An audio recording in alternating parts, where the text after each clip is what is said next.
Ito, congrats kasi. Although 2 months na ang nakaraan, ano. Pero grabe yung nang galing ka ng Hong Kong. Grabe ang pag warm welcome sa ng mga taga Hong Kong. Klase. Sa Hong Kong talaga napakaraming fans. Ang dami mo palang taga nga doon, ano? Hindi lang sa akin, sobra halos lahat tayo kilala din sa Hong Kong. Oh. Oo. Pati ako? Oo naman. At yung mga ano doon, halos wala sa aming nandun na hindi nakilala ng mga fans doon kasi solid sila talagang. Ang libangan lang nila halos siguro panonood ng vlog. Kasi karamihan sa kanila mga kasambahay ganyan. Oo nga eh. At yun. Kumusta naman ang EDC? Kasi nakita ko parang success ngayon yung EDC mo. Ano naman, okay, maganda naman ang takbo ng balan. Ng balan. Namin ni Biancy. Salamat po sa suporta ng mga ninyo, ng mga viewers natin. Thank you so much po sa pagtangkilik sa aming balan. At siyempre hindi lang naman sa EDC, marami pang love team na maganda ngayon na dire-diretso yung takbo ko ganyan. Jump car, sobrang lakas. At lalo yung dumarating ngayon na love team nila Daniel. Hindi dala, no? Oo.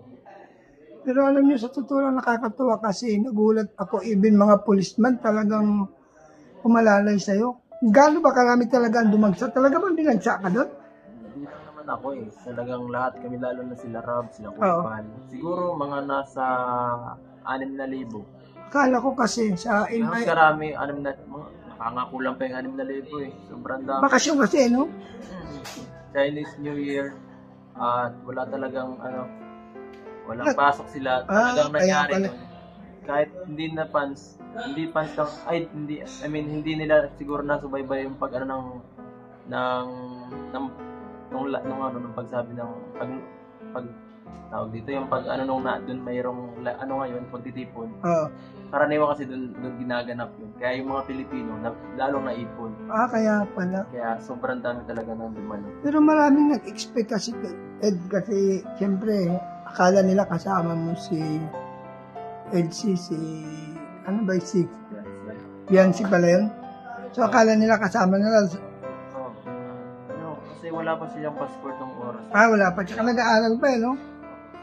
Yun talagang isang doon hindi siya nakasama kasi walang passport. Kasi mahirap Kasi nung time na yun si Joy lang talaga nakuha. Kasi Joy lang. Matagal na yun, matagal na siguro before mga 4 months ago na yung nakuha si Joy.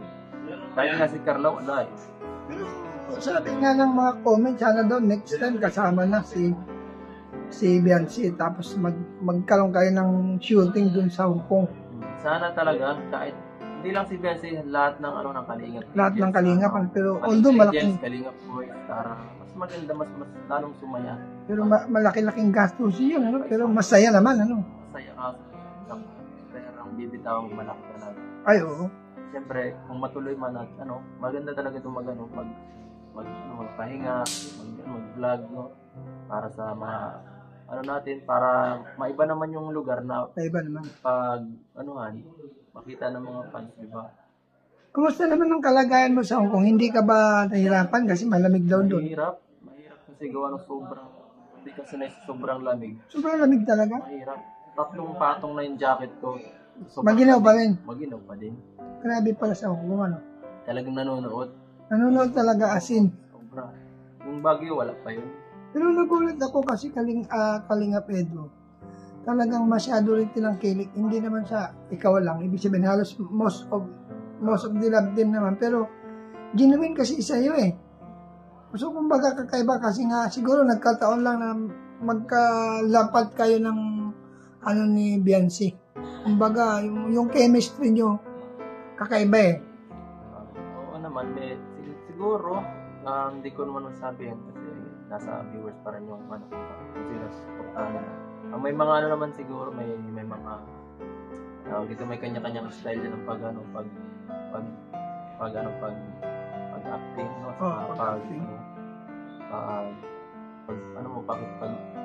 kapwa sa tao. Sa akin, malimanay na parang cool lang si Jomar, medyo kalog na medyo pagkakalog. Pero ang kagandahan kasi sa'yo, since nung masimulan kay Reyna, ang iyo kasing kuan, ang iyong pag-approach kasi walang nabago eh. Kumbaga doon sila bumilib. So, paano mo daw na-maintain yung ganong karakter? Sanay na tayo sa ganyang kasi pagtulong na simulat sa pool, gano'n naman ay palagi. Karamihan, yun kung anong palaging ginagawa, yun ka naman na talagang magiging ikaw eh. In and out, kapag nakita niyo ako sa live, pag malaga ako sa live, makita niyo ako sa vlog, wala naman nagbabago pag gano'n man talaga ugali ko. Pero sa aking kasi Edo, sa aking observation sa'yo, kasi although hindi ka man matubang pero yung nananalaytay sa'yo parang matubang eh, kasi talagang yung paglingap mo, nakita ko even sa mga views, sa mga upload mo, talagang fully support ka sa pag-ayuda, pag-charity. Kasi yun naman talaga gusto ni Kuya Bal, magtulong tayo. Kaya yun naman nabigyan tayo ng chance ma-promote ni Kalinga Prab. At kahit di naman ako ganoon kalakas, gaya ng ibang vlogger na itong mga malalakas, sila Pugong, sila Ram, sila Kuya Bal. Kahit yung iba natin Kalinga Boys dito, mas malakas pa sa akin. Pero okay lang. Okay lang yun sa akin. Malaga, may views ako, sapat yung views ko para tumulong ako sa mga tinutulungan ko. At kung may tumulong man, salamat. Basta mahalaga sa akin, ma-maintain ko para mas matagal ko silang matulungan. Yun lang, masaya na ako sa ganun. Hindi ko na kailangan kumpara yung sarili ko sa iba na ay malakas sila, ay kailangan ko masigit pa. Okay lang, kung lumas ako, salamat. Hindi, salamat din.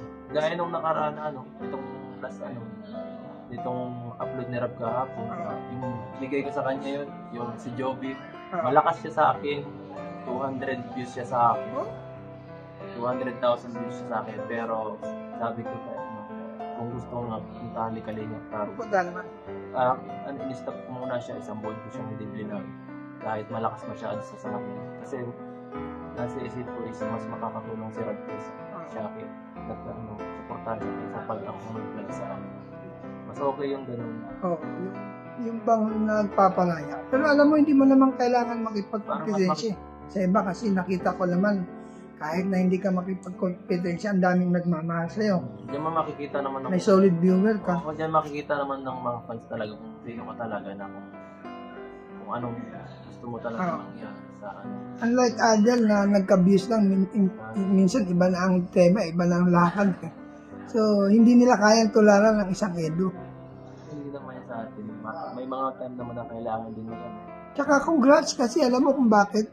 Success ka ngayon. Meron ka na palang kotse. Ang ganda. Ay. Marunong ka na bang magmaneho? Natuto ako mga 3 weeks ago na. 3 linggo pala ako nag-aaral. Ay, at least marunong ka na. Oo, kasi napansin ko kasi kailangan ko na rin mag-upgrade ng aking pagbablog kasi napansin ko pag sa motor, hirap ako eh. Oo. Kasi yung pagdadala ng gamit, pagdadala ng mga tinutulungan sa kung saan lugar. Diba, may pangangailangan sila na kailangan kong dalhin sila doon at may mga kailangan kong dalahin na para sa kanila. Hindi ko magawa pag sa kamotor lang ako. Oo, totoo yun. Saka kailangan ko na rin ng tauhan na buha ko ng isa, yung tinutulungan ko isa, sinama ko na. Kasi kailangan ko talaga ng may kasama kasi mahirap magsulo. Nakakapagod masyado pag nagsusulo. Maigi kasi meron din kung ikay maglalakad. Mas maganda kasi meron ding nagkukuha ng camera mo eh. Saka yung may katulong ka dapat talaga kasi lalo na tumalaki yung channel, mahirap na mag-isa. Totoo yan. Pagod, susuluhin mo lahat. Oo nga, mayroong kang kinikita. Oo nga, pagod na pagod ka naman, kawawa yung katawan mo, kailangan mo rin alagaan yung katawan mo. Laking bagay yan. Kasi maapektuhan pag nahirapan ka, pagkasakit ka, yun ang iniisip ko din. Malaking bagay yan, Edo, alam mo kung bakit. May matutulungan ka through that. Saka naisakay mo na ba si Bianchi sa iyong kotse? Hindi mo na panood, naisakay ko na yun. Naisakay mo na ba? Oo, nung 2 beses. Ang unang vlog ko dito. Oo, hindi ko talaga napanood. Tapos ang pangalawa, itong last vlog lang ng Kalinga Prab, yung pagpa-dentist. Ako nag-drive papunta sa... Ay, kumusta man ang driving mo? Hindi ka ba napagod? Hindi ka ba naasiwa? Yung what I mean is, siyempre sa baguhan baga medyo naasiwa ka. Oo, sa calculation, di ba? Mahirap ngayon, medyo mahirap pa. Nadala ko na ngayon sa Nagay. Oh, ikaw ba isa? Oo, ay pa may kasama ko yung tinutulungan ko. Ba, ayos. Layo doon. At least marunong ka lang talaga pala. Isipin mo, naga sidsag baga dyan. Oo. Isipin, kaya mo na mag-long drive, ano? Naga ka pa long na drive. Yeah. Okay. Ganda naman. Yun ang mahalaga na. Kahit mabago lang.